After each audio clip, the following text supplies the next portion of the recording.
let's talk a little bit about actinic keratosis. Is that one of your favorite words to say? I almost didn't get it out.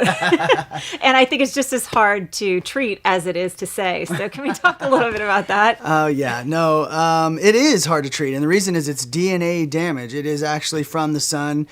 People get it usually after age 40 because they've seen a lot more sun. Will you talk and explain just what it is quickly so the people listening in? Good point, yeah. So what we typically see with actinic keratoses is red and flaky skin. And what you're seeing is redness because the skin is trying to heal the inflammation, and flakiness because the shedding process is a part of its attempt to reestablish the DNA. That's what I believe anyway. So I have more questions. How do you differentiate this from eczema or psoriasis? Like, how is it different?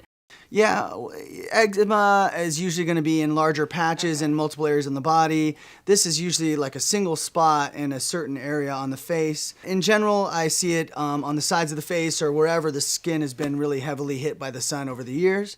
So DNA damage happens from sun damage, as we know, but at some point it accumulates to a point where the skin says, this is not going to work out for me. I want to try to replicate my way out of it, is how I think of it. And what's great about our solution is, again, we have these great DNA repair tools, you know, AC11 and zinc finger technology and that catalyst product that we have.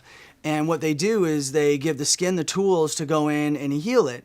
But I usually combine it with rescue. And the reason why I combine it with that product is because there is a component of there's this part of your skin, not to be too technical, called the dermal epidermal junction.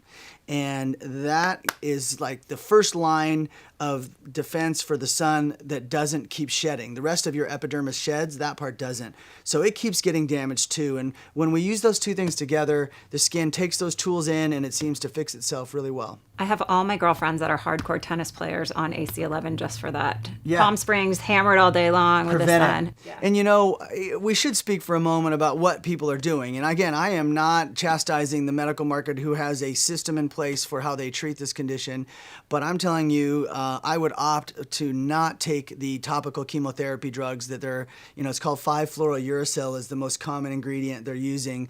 And that just annihilates your skin as a whole. They're also doing some combined laser chemical procedures, and as we were talking about how they burn the skin sometimes to try to treat these.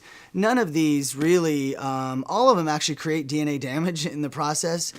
Maybe not to that specific DNA that's already been damaged, but in the end, they're much more likely to leave a scar. They're not good for the skin. And so again, our approach is let's make the skin healthier so that it fixes itself. And that makes a lot of sense when it comes to AKs. That does make a lot of sense. Yeah.